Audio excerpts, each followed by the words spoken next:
andaluz.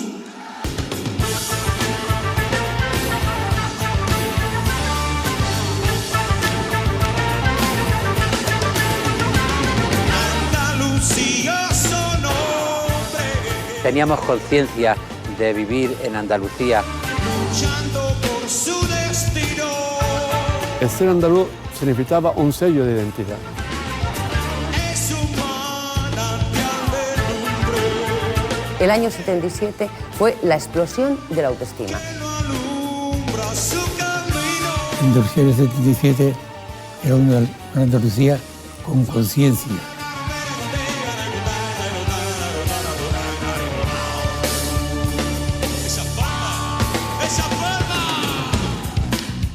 Ni siquiera Miguel Ríos pudo escapar de ese ambiente de orgullo que se había despertado en Andalucía, en el 77. Al Andaluz, que publicó ese mismo año, se convirtió en una suerte de himno para los amantes del rock que aquí en Andalucía se jactaban por contar con los pioneros del rock psicodélico, Smash.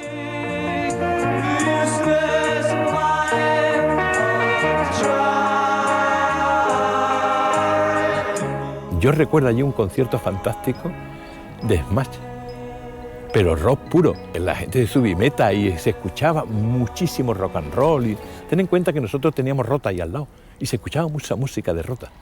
Nos venía la música casi más directamente que a nadie. Right now with music.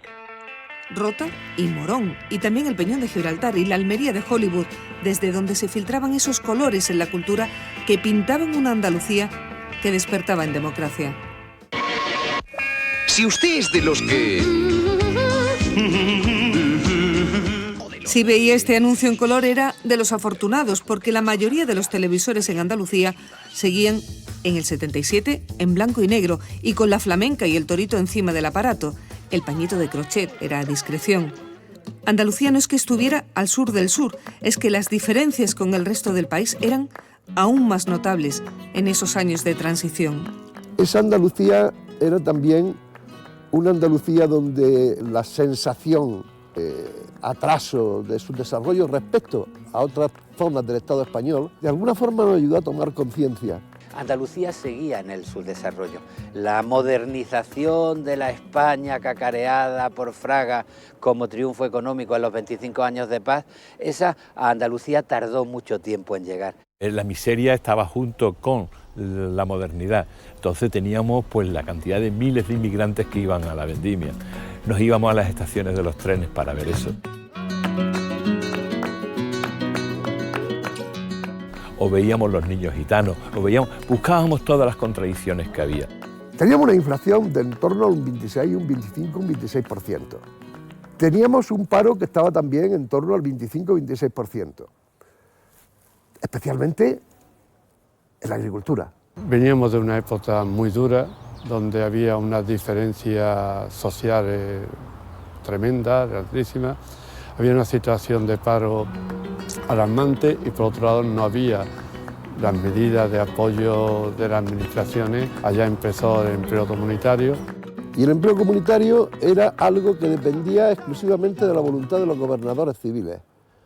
Un empleo comunitario que además se utilizaba como una especie de colchón para evitar estallidos sociales que podían ser inevitables, porque la famosa verdiblanca de Carlos Cano, cuando evocaba a la verdiblanca diciendo quitando hambre, no era una metáfora. Ay, qué bonita verla en el aire, quitando penas, quitando hambre, verde, blanca y verde.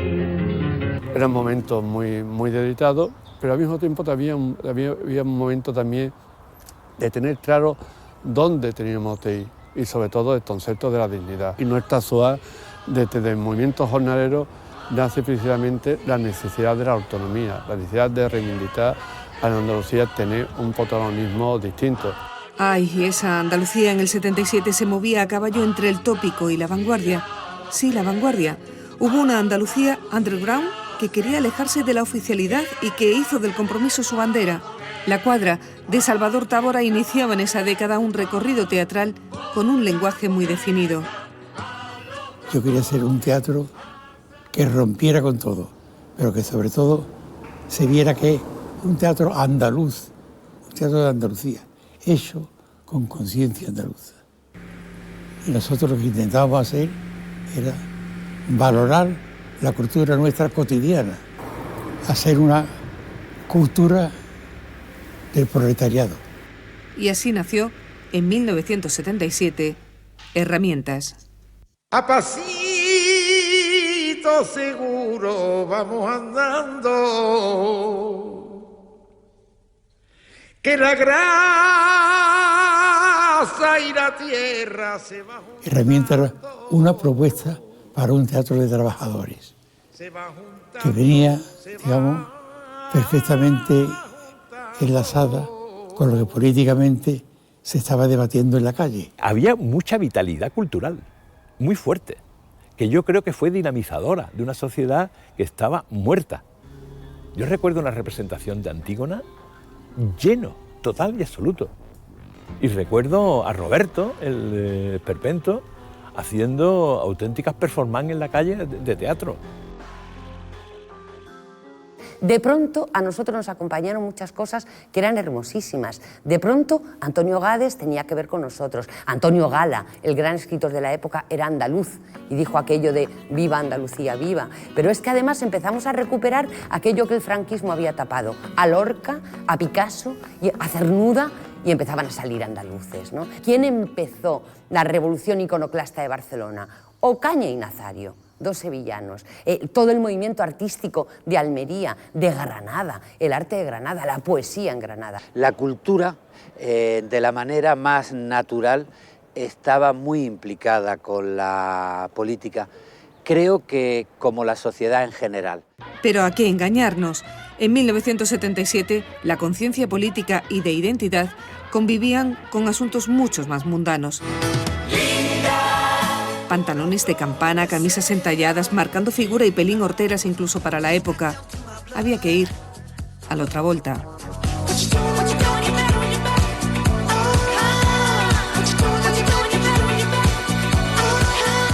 El 77 nos dijo que había otros mundos más allá de nuestra galaxia y que además estaban en guerra, por lo que si no sabías un paso de baile, también quedaba el recurso de aquello de... Que la fuerza te acompañe. Y no podemos olvidar que... Estamos en plena explosión del destape, que está muy bien, porque entonces, como sí se permite la libertad en el destape, veíamos pocas ideas, pero muchos muslos y muchas pechugas, ¿no? El destape fue un fenómeno en toda España, no solo en Andalucía. Y aquello, había sectores a los que escandalizaba, y había sectores a los que les daba un enorme morbo.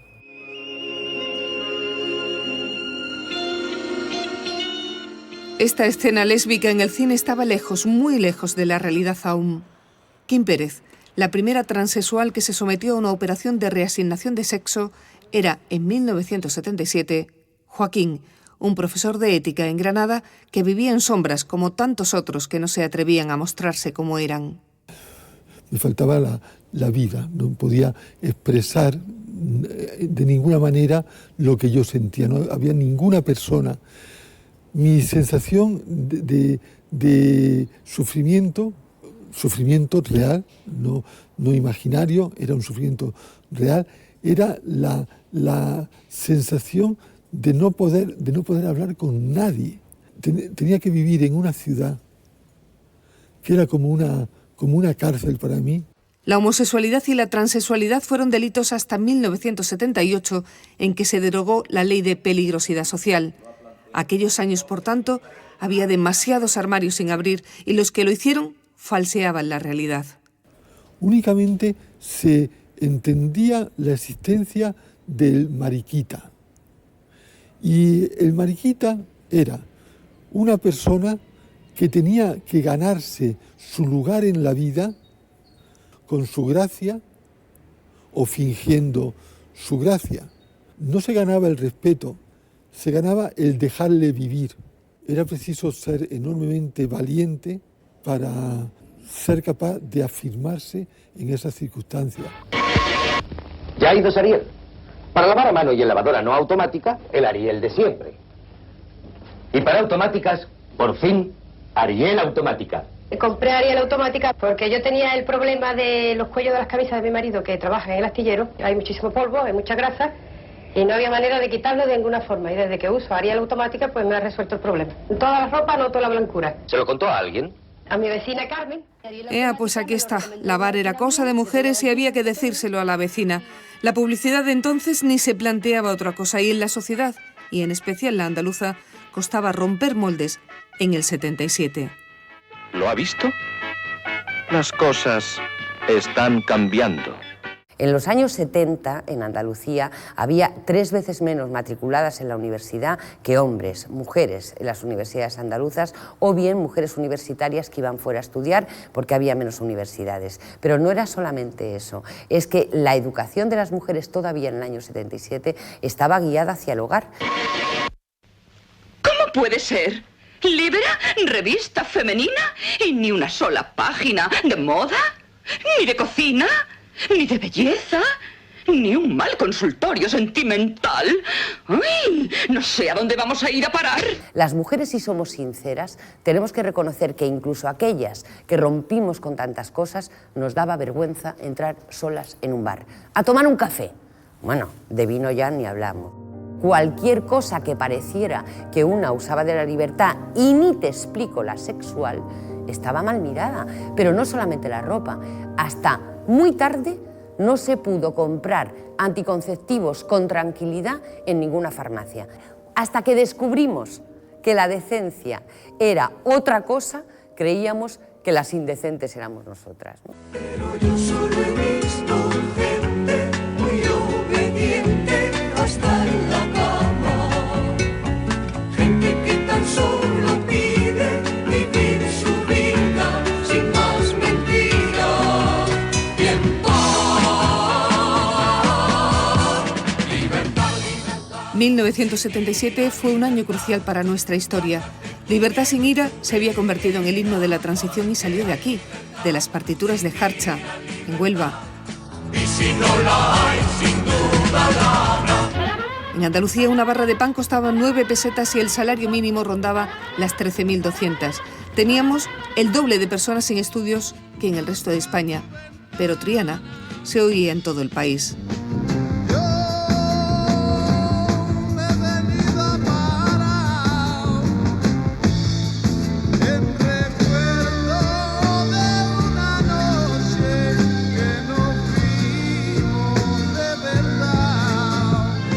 Y también Alameda. La luna se levanta tiento a tiento, suenan sones, palmas y ca.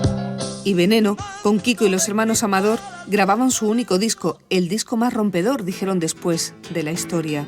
Siéntate en los bordillos, mira pasar las ruedas, notarás tu espalda encorvada, la cabeza colgándote del cuello. Andalucía vivió un año muy intenso políticamente, como hemos visto, pero hay quienes no nos perdonarían que no mencionáramos otra gesta. Con los 2 pies en el suelo, lanza Iríbar. El Real Betis Balompié, señoras y señores, acaba de proclamarse campeón de la Copa del Rey. Sí, el Betis ganó la primera Copa del Rey. Y es que el fútbol, también hace 40 años, es transversal. En fin, sí, hemos cambiado. ¿O no? Nuestro álbum de recuerdos colectivos nos permite dibujar un retrato de lo que fuimos, pero también, cómo no, de lo que somos.